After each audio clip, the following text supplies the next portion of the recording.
Hello, my dear viewer. Today I decided to talk about a game that has somehow gotten me to spend many hours on it. The Escape Story, and how despite its generic, boring surface, inside lies the grounds for greatness.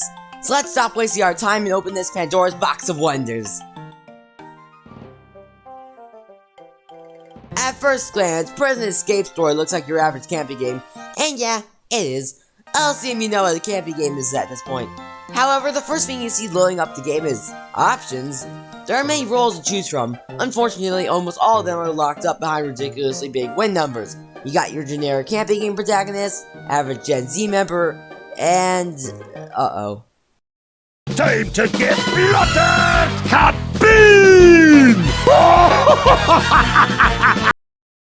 So, after picking one of your little starter characters, you got on the boat, travel to the game, you got your intro cutscene of getting onto the dock, boarding the bus, and hey, that's weird.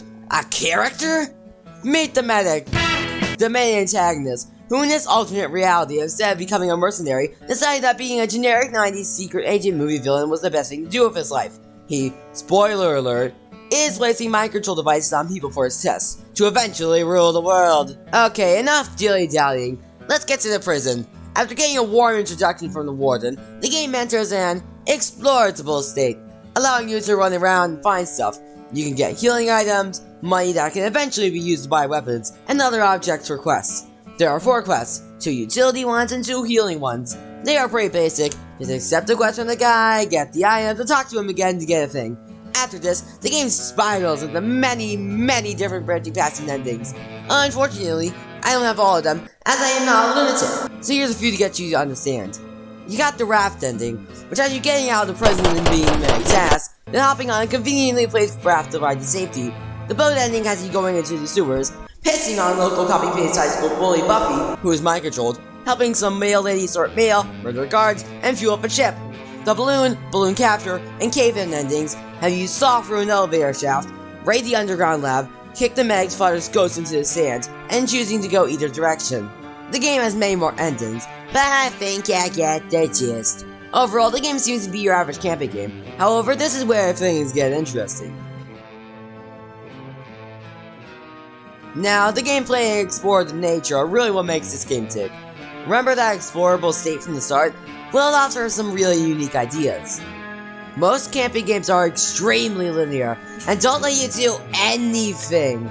You get little to no time to explore, no fleshing out the world, just far to stretch the game time out to get premium payouts. However, this game is different, sorta. Though still linear in the time you are free to roam around, there are lots of things you can do. Craft items, interact with the world, find cash deposits, and allows for a much more explorable world. I believe that this is the ground for greatness, the structure for a fully explorable and interactable camping game. Imagine it for a second. A camping game where there are quests that are able to stretch out for an entire game, not just a few minutes, that will affect the ending. A working crafting system that allows kids to use problem-solving skills to make their own playstyle. Tons of secrets that reward checking every little corner, giving items to help defend yourself against Wolf and Sheep's Club and camping game antagonist number 872. The possibilities are endless. A game like Prison Escape Story only needs a little more content and work put into it, and it can become a diamond in the rough for camping games. Overall, Prison Escape Story is quite a Pandora's box if I do say so myself, and has lots of potential. It truly is the ground for greatness.